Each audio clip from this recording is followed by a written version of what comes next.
नमस्कार।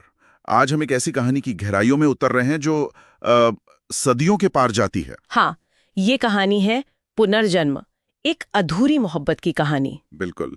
इसमें हमें मिलेगा वो राजसी ठाठ-बाट, अधूरा इश्क, फिर एक लंबा इंतजार। और फिर एक दूसरी जिंदगी में उसी इश्क का पूरा होना। जाहिर है ये मतलब महज एक कहानी है, कल्पना। हाँ, लेकिन इसमें जो भावनाएं बुनी गई हैं, जो किरदारों का सफर है। और वो प्रेम की ताकत जो जैसे मौत को भी चुनौती देती सी लगती है। बिल्कुल, वो हमें बहुत कुछ सोचने पर मजबूर करती है। तो चलिए आज इसी कहानी के ताने बाने को थोड़ा खोलते हैं हाँ, किरदारों के दिल में झांकते हैं। और समझने की कोशिश करते हैं ये कहानी अपने आप में क्या संदेश समेटे हुए है। जी, हमारा मकसद रहेगा कि इसके जरूरी हिस्सों और उसके पीछे छिपे मतलब को सामने लाएं। सही।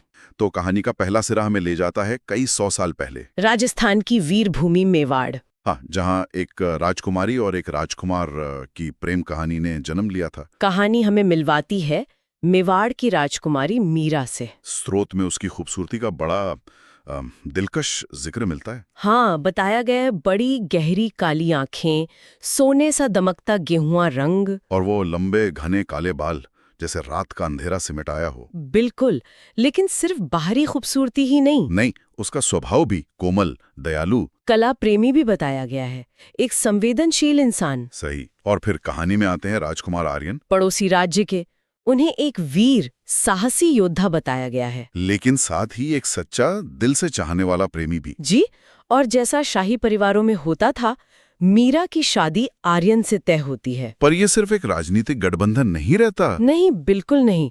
उनकी मुलाकातें धीरे धीरे गहरे प्यार में बदल जाती हैं। हाँ, स्रोत हमें बताता है कि आर्यन जो तलवार चलाने में माहिर था, वही मीरा के लिए नर्म अल्फाजों वाली कविताएं लिखता था। है ना दिलचस्प। और मीरा वो हर रात महल के झरोखे से चांद को देखते हुए आर्यन की सलामती की दुआएं मांगती थी। यहाँ कहानी एक बहुत ही कह सकते क्लासिक शाही रोमांस का खाका खींचती है। बिल्कुल, सोचिए वो जमाना, राजस्थान के किले, महल, राजकुमार राजकुमारी का मिलना। हाँ, ये सब मिलकर एक सपनों जैसी प्रेम कहानी की जमीन तैयार करते हैं। पर जो बात इसे थोड़ी और गहराई देती है वो है उनके प्रेम को जताने का तरीका। सही कहा, ये सिर्फ नजरें मिलना या साथ घूमना नहीं है। आर्यन का कविता लिखना उसके योद्धा रूप के पीछे का कोमल हृदय दिखाता है। और मीरा का प्रार्थना करना उसके प्रेम की गहराई और समर्पण को। हाँ, ये छोटे छोटे पल उनके रिश्ते को महज एक शाही गठजोड़ से ऊपर उठाते हैं, एक निजी भावनात्मक बंधन बनाते हैं। हाँ, ये वाकई उनके रिश्ते की नरमी को दिखाता है। लेकिन जैसा अक्सर ऐसी कहानियों में होता है, खुशियों पर किस्मत की नजर लग जाती है। हाँ, राज्य पर अचानक हमला होता है। और आर्यन एक राजकुमार और योद्धा होने के नाते उसे अपने फर्ज को निभाने के लिए युद्ध के मैदान में जाना पड़ता है। बिल्कुल। और जाते हुए स्रोत बताता है कि महल के उसी गुप्त दरवाजे पर, जहां वो अक्सर मिला करते थे शायद। हाँ वहीं, आर्यन मीरा को गले लगाकर एक वादा करता है। क्या वादा? कहता है, मीरा अगर जिंदगी रही, सांसें चली तो लौट कर आऊंगा, सिर्फ तुम्हारे लिए। ओ, ये कहानी का एक बहुत ही निर्णायक मोड़ है, एक अहम बिंदु। हाँ, देखिए, प्रेम कहानियों में अक्सर कोई बाहरी शक्ति या कर्तव्य, हाँ, वो प्रेमियों के बीच दीवार बन जाता है। बिल्कुल, यहाँ वो बाहरी शक्ति है युद्ध और राजकुमार का कर्तव्य। ये उनके निजी प्रेम को राज्य की बड़ी जिम्मेदारियों के सामने ला देता है। और आर्यन का वो वादा, लौटूंगा सिर्फ तुम्हारे लिए, ये बहुत शक्तिशाली पंक्ति है ना? एक तरफ तो उम्मीद जगाता है, हाँ, मीरा के लिए और कहानी सुनने वालों के लिए भी, कि प्रेम जीतेगा। लेकिन दूसरी तरफ वो युद्ध की अनिश्चितता। उसमें एक दुखद भविष्य का संकेत भी छिपा है। क्या वो लौट पाएगा? ये सवाल हवा में तैरता रह जाता है और कहानी में तनाव पैदा करता है। बिल्कुल। और कहानी का रुख वही होता है जिसका डर था, आर्यन। हाँ, स्रोत के अनुसार आर्यन उस युद्ध से कभी वापस नहीं लौटता। वो वीर गति को प्राप्त होता है। लेकिन मीरा तक ये खबर शायद पहुंचती नहीं, या वो मानने को तैयार नहीं होती। वो इंतजार करती रहती है, हर दिन बिना नागा महल की उसी बालकनी पर खड़ी होकर घंटों उस रास्ते को तकती रहती है जहां से आर्यन गया था। आंखें पथरा जाती हैं, पर उम्मीद नहीं टूटती।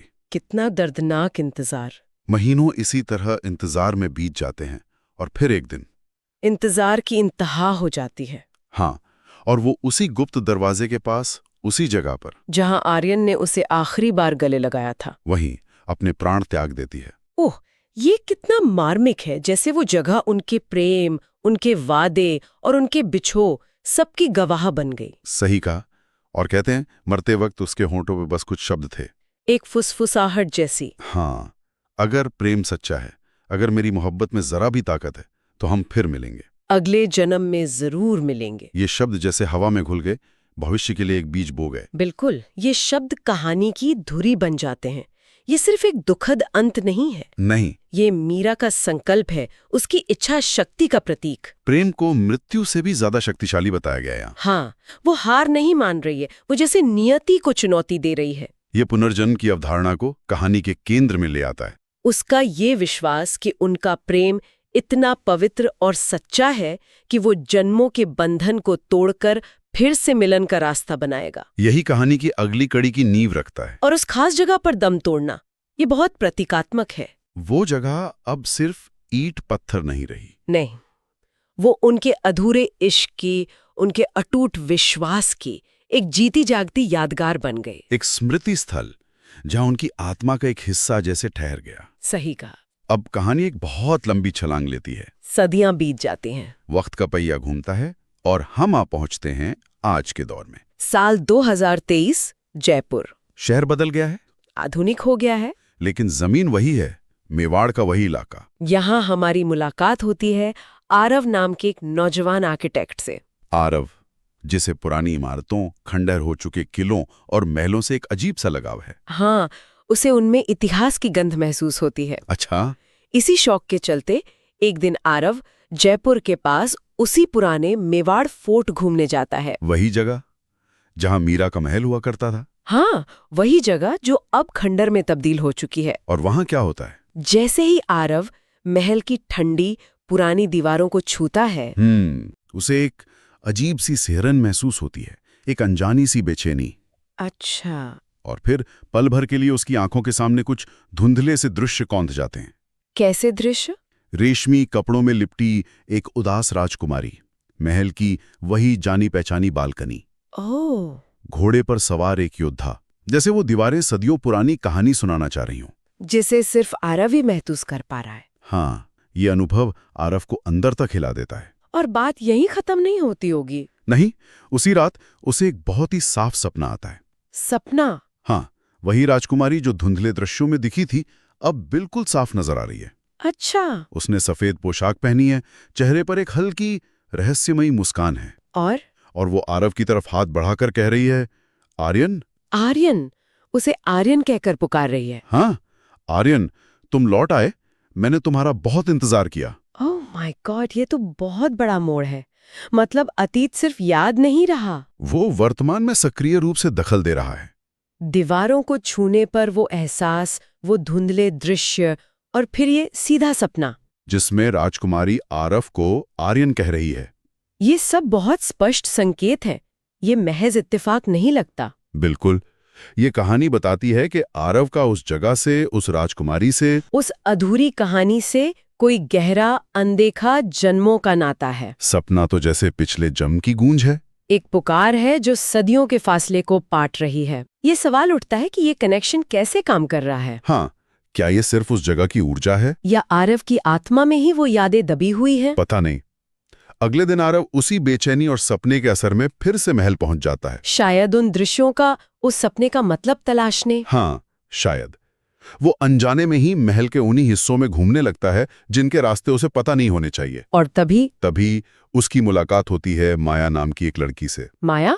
वो कौन है? वो वहाँ एक टूरिस्ट गाइड के तौर पे काम करती है। अच्छा। और कहानी बताती है कि माया के भी लंबे घने काले बाल हैं, चेहरे पर एक अजीब सी शांति, और आंखों में वही गहराई है जो आरव ने सपने वाली राजकुमारी की आंखों में देखी थी। ओह, तो आरव को क्या लगता है? आरव उसे देखते ही जैसे चमसा जाता है, कुछ बोल नहीं पाता। उसके अंदर एक एहसास उठता होगा। हाँ, क्या? एक तीव्र एहसास। यही है वो। ये मीरा ही है, उसके सामने खड़ी है। लेकिन जाहिर है वो ये कह नहीं सकता। बिल्कुल। उधर माया, जो इस सबसे अनजान है, वो आरव को इस तरह खोया हुआ देखकर वो क्या कहती है? वो हल्की सी मुस्कुराहट के साथ पूछती है, आप यहाँ पहले भी आ चुके हैं क्या?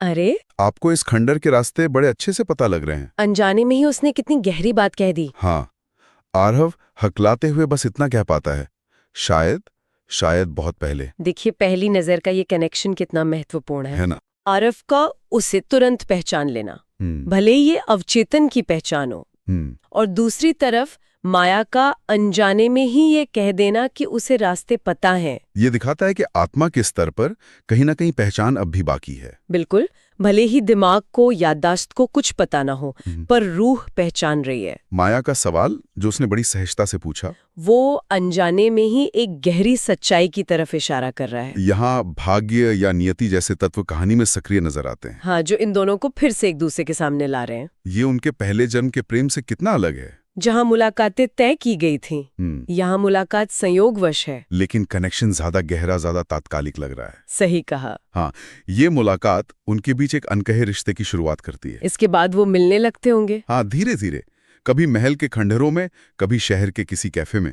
और आरव को कैसा महसूस होता है? आरव को लगातार ये महसूस होता है कि उसकी धड़कनें जैसे माया की आंखों से जुड़ी हुई हैं। वो जगहें, वो पुरानी दीवारें, वो हवा, सब कुछ जाना पहचाना सा लगता होगा। बिल्कुल, वो भावनाएं, वो बातें, सब कुछ वैसा ही महसूस होता है जैसा उसके सपनों या उन धुंधले दृश्यों में आता था। एक अजीब सा डेजा वू का एहसास। हाँ, जैसे वो ये सब पहले जी चुका है माया के साथ। और माया, क्या उसे भी कुछ महसूस होता है? हाँ, और फिर एक दिन कहानी उस मोड़ पे पहुंचती है जहां अनकही बातें जुबान पर आने लगती हैं। कहाँ? वो दोनों उसी मेवाड़ फोर्ट में बैठे होते हैं, ढलते सूरज को देख रहे होते हैं। तभी माया अचानक कुछ कहती है जो आरव को चौंका देता है। क्या कहती है वो? वो कहती है, पता नहीं क्यों आरव, पर जब भी मैं इस महल में आती हूँ, हाँ, मुझे हमेशा से ऐसा लगता है जैसे मैं किसी का बरसों से इंतजार कर रही हूँ। कोई है जिसे यहाँ आना था, और आज तुम्हारे साथ यहाँ बैठकर मुझे लग रहा है जैसे वो इंतजार खत्म हो गया है। वाह, ये माया का एहसास कहानी को उसके चरम बिंदु की तरफ ढकेल देता है। हाँ, ये बहुत महत्वपूर्ण है, क्योंकि अब तक हमें सिर्फ आरव के नजरिए से पुनर्जन्म के संकेत मिल रहे थे, उसके सपने, उसकी यादें। लेकिन माया का ये कहना कि उसे इंतजार महसूस होता था और अब वो खत्म हो गया है, ये दिखाता है कि पिछले जन्म की अधूरी भावनाएं सिर्फ आरव के अंदर नहीं, बल्कि माया के अंदर भी मौजूद थीं, शायद ज्यादा गहरे अवचेतन स्तर पर। मीरा का वो सदियों पुराना इंतजार जो उसकी मृत्यु के साथ अधूरा रह गया था, वो भावना माया के एहसास के रूप में प्रकट हो रही है। ये पुनर्जन्म के कॉन्सेप्ट को और मजबूती देता है कि सिर्फ यादें ही नहीं, बल्कि गहरे भावनात्मक अधूरेपन भी अगले जन्म तक साथ आ सकते हैं। और उसका ये कहना कि इंतजार खत्म हो गया है, ये स्पष्ट करता है कि आरव के आने से अनजाने में ही सही उसकी आत्मा को वो मिल गया है जिसकी उसे तलाश थी। वो भावनात्मक खालीपन भर गया है। बिल्कुल। माया की ये बात सुनकर आरव के अंदर भावनाओं का सैलाब उमड़ पड़ता है। अब वो खुद को रोक नहीं पाता होगा। हाँ, वो धीरे से माया का हाथ पकड़ता है। माया चौंककर उसकी तरफ देखती है। और आरव की आंखों में आंसू होते हैं, लेकिन आवाज में एक दृढ़ता होती है। वो कहता है, क्या कहता है? तुम्हारा इंतजार इसलिए खत्म हो गया माया, क्योंकि मैं ही वो हूं जिसका तुम इंतजार कर रही थी। मैं लौट आया हूं, मैं आर्यन हूं। और उस पल, कहानी के मुताबिक उस पल दोनों की आंखों में आंसू होते हैं, पर होंठों पर एक हल्की सी मुस्कान भी तैर जाती है। सदियों पहले बिछड़ा अधूरा प्रेम अनगिनत जन्मों के फासले को तय करके आज इस खंडहर महल की गवाही में पूरा हो जाता है। ये वाकई कहानी का भावनात्मक शिखर है। वो क्षण जहां दोनों जन्मों की कहानियां, दोनों किरदारों की आत्माएं आखिरकार मिल जाती हैं। आंसू क्यों है? शायद सदियों के बिछो के दर्द के, उस इंतजार की पीड़ा के जो मीरा ने सही और शायद अवचेतन रूप से माया ने भी महसूस की। और मुस्कान, वो इतने लंबे अकल्पनीय इंतजार के बाद मिलन की परम शांति और खुशी की प्रतीक है। पुनर्जन्म ने यहाँ प्रेम को दूसरा मौका दिया है, उसे अधूरा नहीं रहने दिया।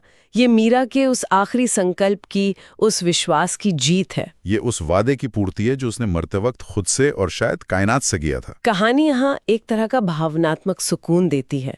तो फिर इस पूरी कहानी का निचोड़ क्या निकलता है? संदेश क्या है इसका? कहानी के अंत में ये बात साफ तौर पर उभर कर आती है कि सच्चा प्रेम कभी नहीं मरता। हाँ, ये समय की सीमाओं से, जगह की दूरियों से, यहाँ तक कि जन्म और मृत्यु के चक्र से भी परे हैं। अगर प्रेम में सच्चाई, गहराई और शिद्दत हो तो कायनात भी उसे पूरा करने के रास्ते बना ही लेती है, भले ही उसके लिए जन्मों का सफर क्यों न तय करना पड़े। हाँ, ये कहानी पुनर्जन्म के विचार को एक बहुत ही रोमांटिक आदर्शवादी नजरिए से पेश करती है। इससे प्रेम की शाश्वतता, उसकी अमरता को साबित करने के लिए एक माध्यम की तरह इस्तेमाल किया गया है। ये सिर्फ कहानी को दिलचस्प बनाने का एक प्लॉट डिवाइस नहीं है। नहीं, बल्कि ये उस गहरे मानवीय विश्वास और इच्छा को छूती है कि हमारे रिश्ते, हमारी भावनाएं, खासकर प्रेम जैसा गहरा बंधन भौतिक शरीर के नष्ट होने के बाद भी कायम रह सकता है। हम सब कहीं ना कहीं चाहते हैं कि हमारे प्रियजनों से हमारा रिश्ता हमेशा बना रहे, मौत भी उसे खत्म न कर सके।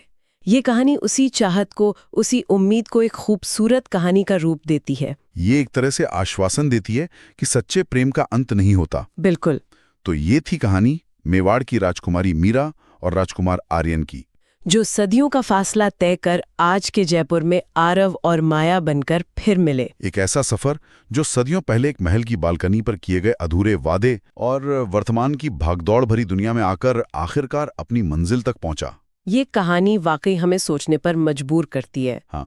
अगर प्रेम जैसा गहरा और प्रबल एहसास जन्मों तक साथ निभा सकता है, एक आत्मा से दूसरी आत्मा तक सफर कर सकता है, तो फिर सवाल उठता है कि क्या सिर्फ भावनाएं ही सफर करती हैं, या फिर यादों के कुछ धुंधले टुकड़े, पहचान के कुछ अंश, या व्यक्तित्व की कोई खास झलक भी साथ रह जाती है। इस कहानी के हिसाब से देखें तो आरव को धुंधले दृश्य दिखे, सपने आए, उसे रास्ते याद थे। और माया को इंतजार का एहसास था। तो वो कौन सी अदृश्य डोर है, वो कौन सा धागा है जो आत्माओं को जन्मों के पार भी एक दूसरे से इस तरह जोड़े रखता है? क्या ये सिर्फ अधूरा इश्क है, या हमारी चेतना का कोई और गहरा पहलू है जिसे हम अभी तक समझ नहीं पाए हैं? पुनर्जन्म एक अधूरी मोहब्बत की कहानी की इस भावनात्मक और विचारोत्तेजक पड़ताल में आज बस इतना ही।